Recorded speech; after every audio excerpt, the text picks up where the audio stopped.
Hello, my name's Catherine and I'm the head of HR services here at Bhayani HR and Employment Law. And it is myself and my team that provide the employment law and HR advice for you members as part of the BII. So we work alongside the BII to provide you with that. And we just thought at the minute we're having a lot of calls talking about how challenging the landscape is at the minute for your businesses. And so it might be worth us putting on a webinar for you to be able to view at your own leisure, talking about, firstly, a couple of updates that are coming up or may have already happened, and secondly, how you can think about future planning for within your business that might help you with these sort of challenging trading times at the minute. So the first thing we're going to do, and a lot of this you will already know, it's just more of a recap really, is talk about a couple of the changes that have come up recently. So first of all, none of you are going to be surprised to hear national minimum wage. They are incredibly high, the increases. I think that's fair to say compared to last year.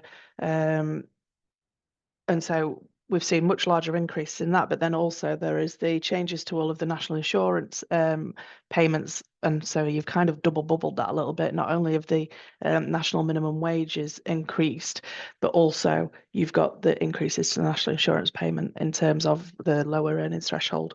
And so it really is quite challenging for businesses in the hospitality sector at the moment. And not only that, but you've also got the issue of your people management, in that if you're having to increase the lower levels of within your business, that minimum wage, then there's going to be an erosion between what they're on and what the people above them are on in terms of your supervisors, your duty managers, etc.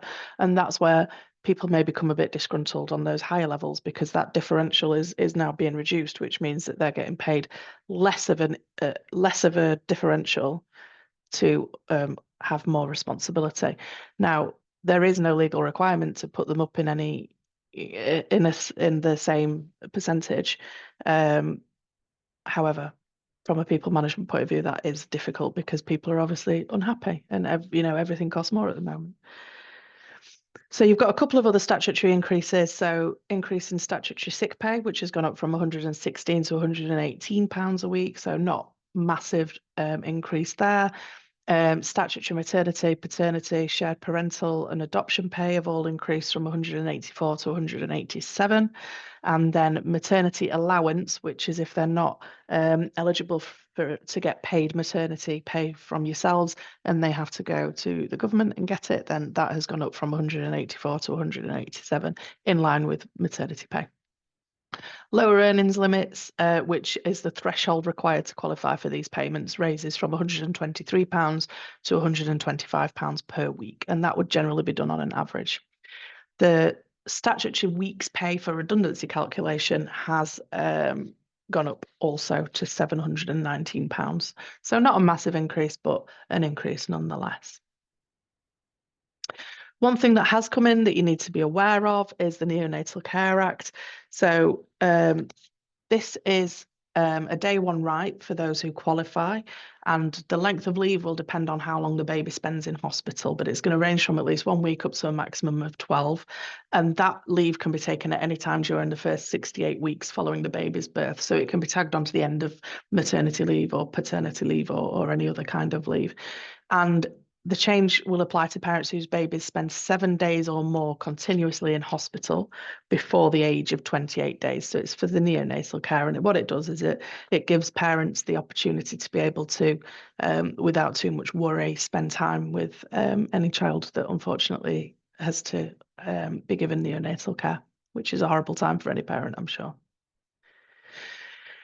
They must be employed for payment purposes at least 26 weeks to qualify for this, and they also need to have that lower earnings threshold that we've previously discussed, and they'll receive £187 per week or 90% of their average weekly earnings, whichever is lower.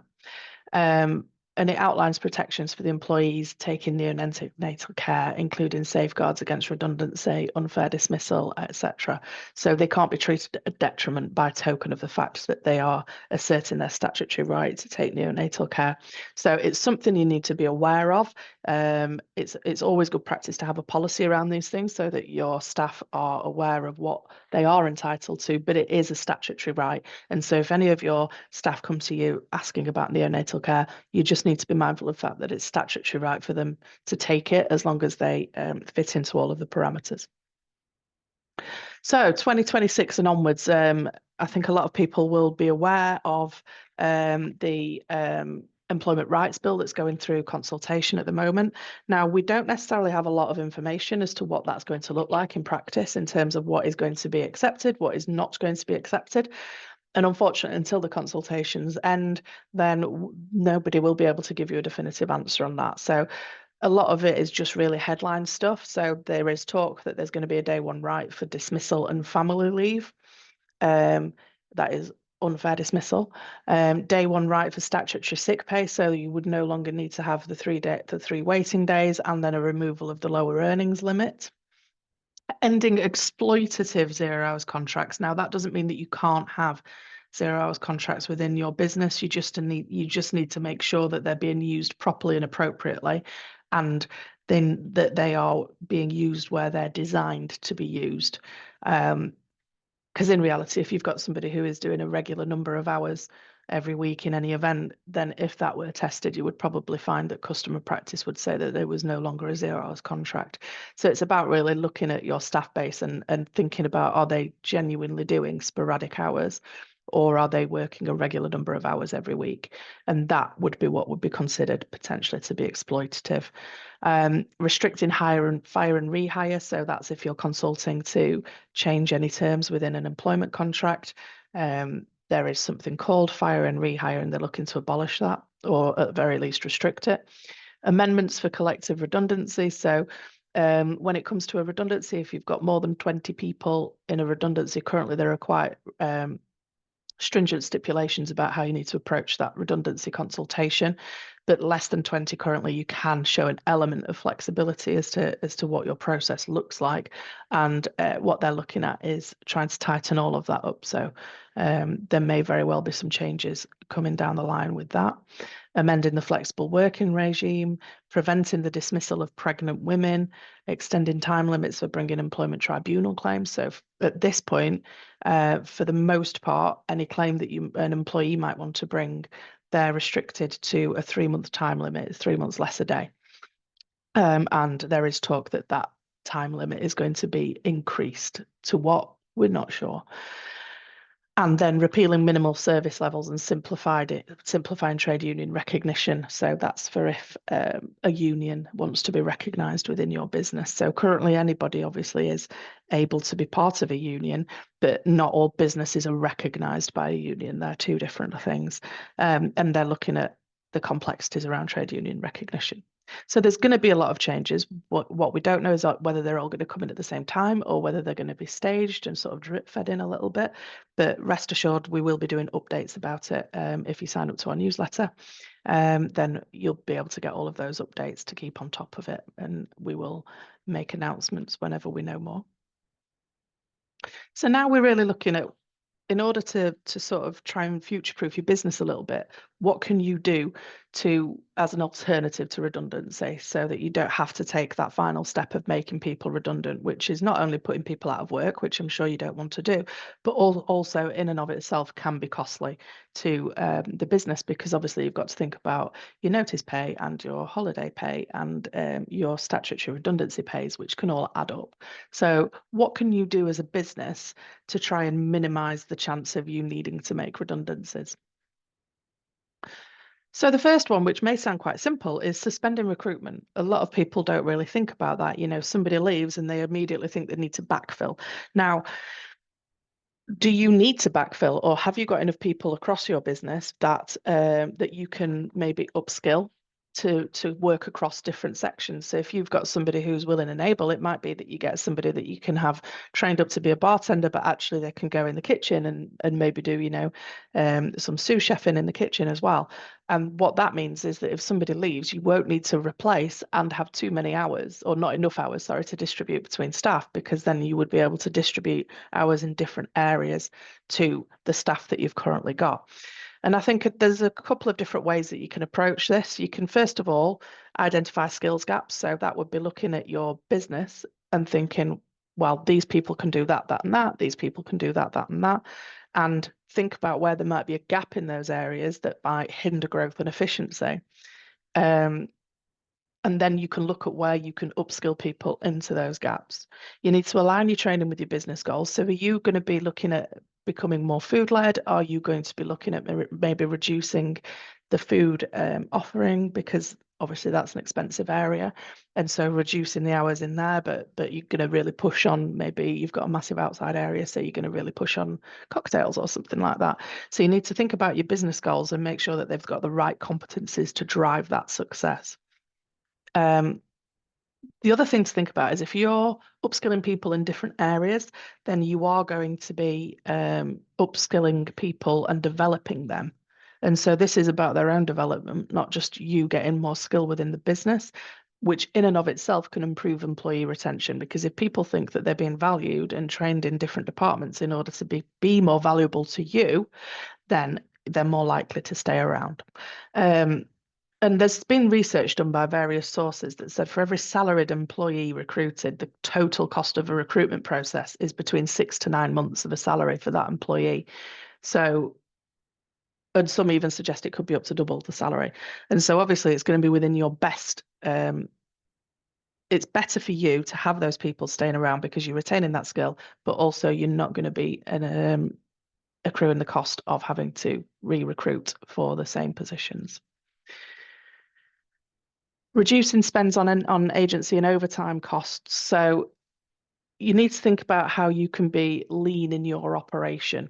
You need to think about your rota, and you need to think about whether or not you're using agency or overtime for salaried people to fill in gaps where actually it might be more cost effective for you to have just another member of staff, a couple of part-timers to fill in.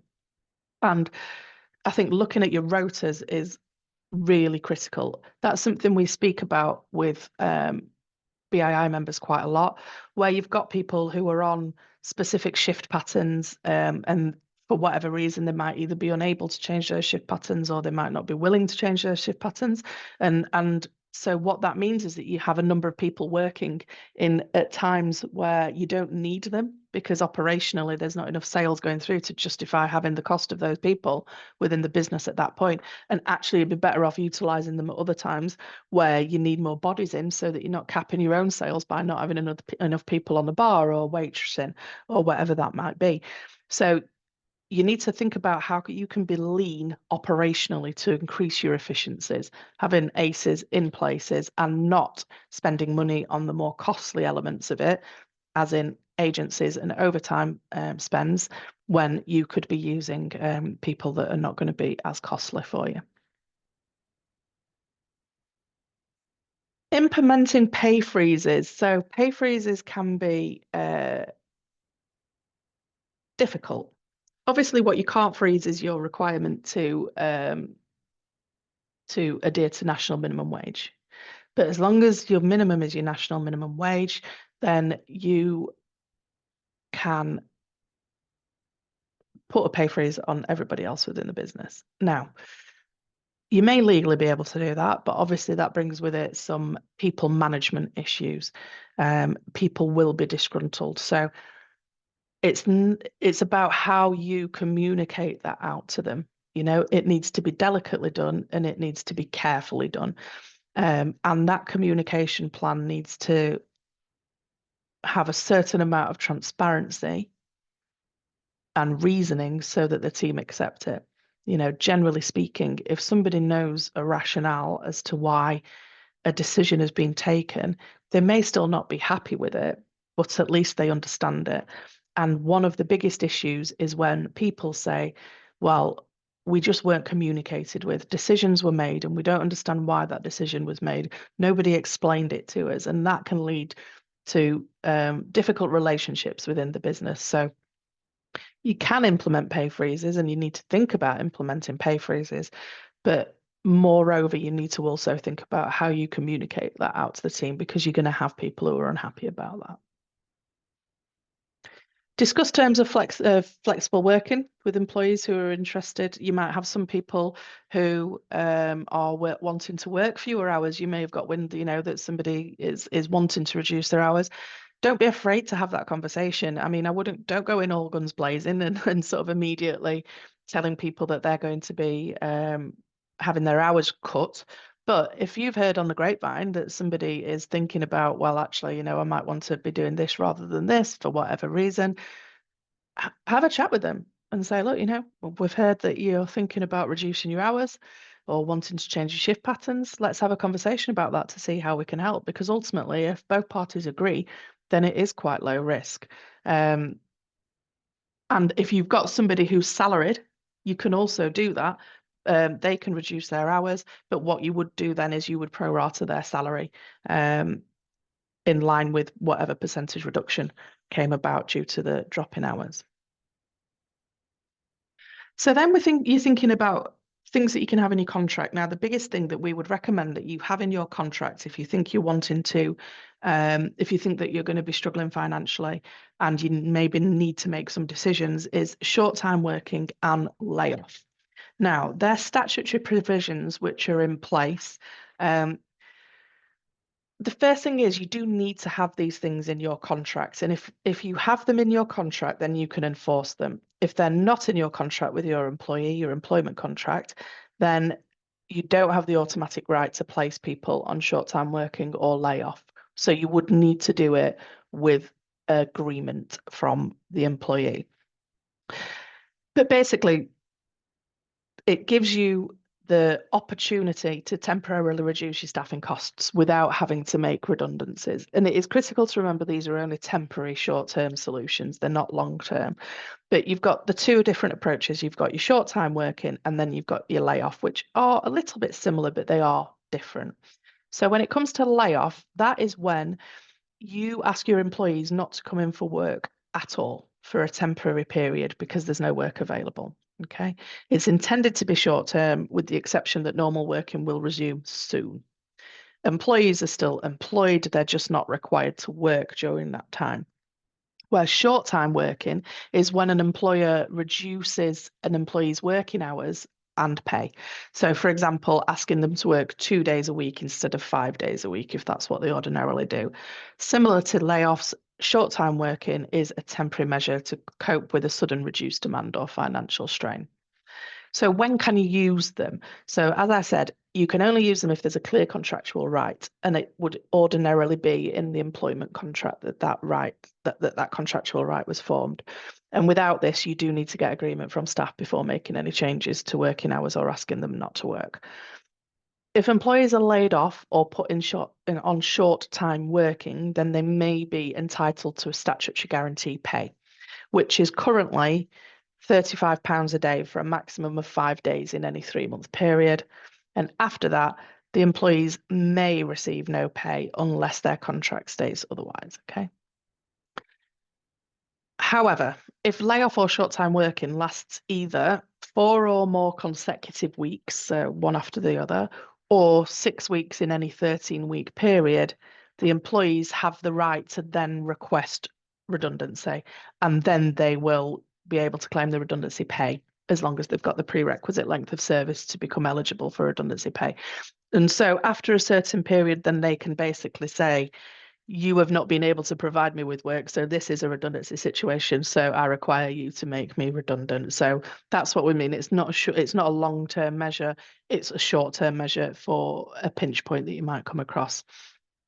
And I think the key points are you need to communicate clearly and regularly with staff about it. You need to be mindful of employee morale and the impact on productivity, because if you're not careful about that, then the staff that do remain, they're going to be demoralized, and it may be that you see a dip in those sales that they're able to take because of the way they're feeling.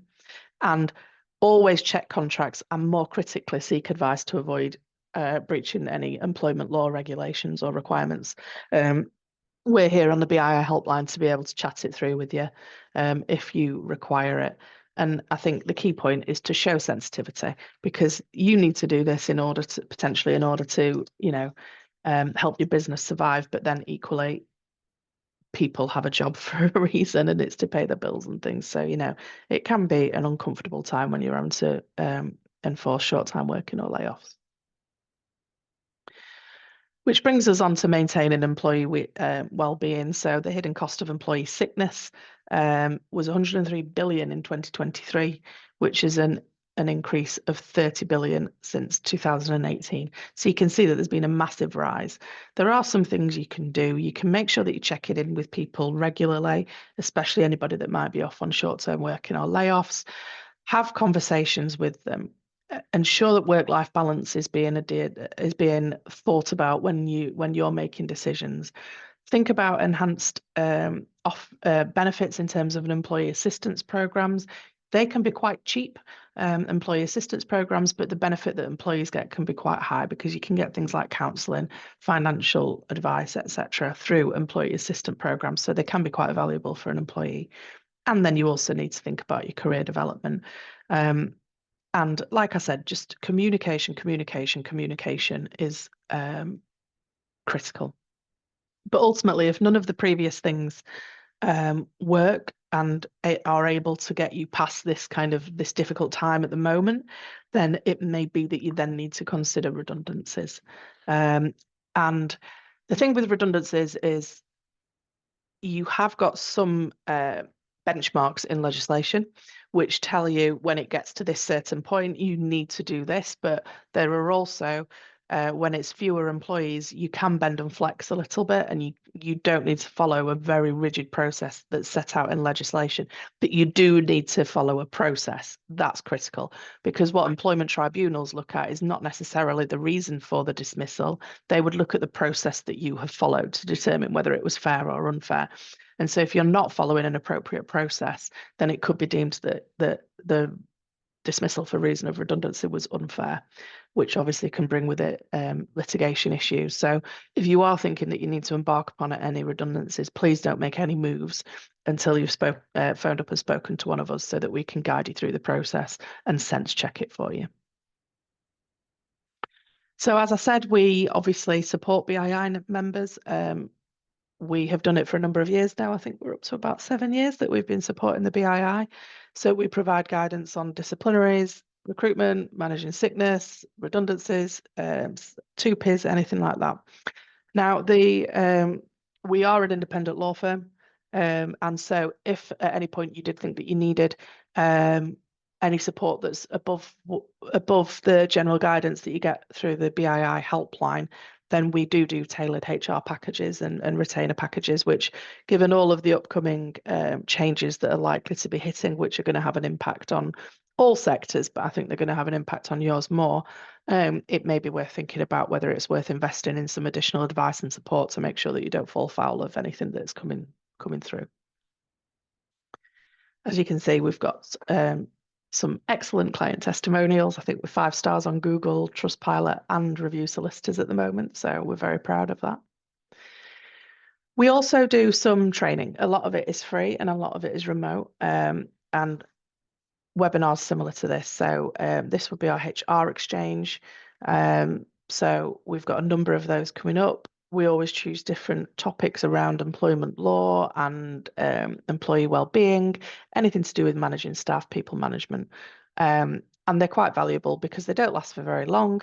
They're only an hour generally, as you can see, over a lunchtime, and they're at no charge. So if you visit the link below, you will be able to find our HR exchanges, and you'll be able to book yourself onto them. And if you would like to, you can scan this QR code, which will take you to which will sign you up for our free HR and employment law newsletters. And as I said at the start of the webinar, we tend to put out quite a lot of blogs and information pieces around anything that's coming up or anything that's just hit the news regarding anything to do with people management, really, and employment law. So it's a good idea to be on that, because then you'll be able to see the alerts as well. And you'll know where to find us if you need us. All right. Well, I hope that's been valuable for you. A bit of a whistle-stop tour of how you can hopefully protect your business moving forward as much as you possibly can. And anything that you're not sure of, if you call us through the BII, then we'll be able to have a chat with you about whether the steps that you're wanting to take is the right thing to do. Okay.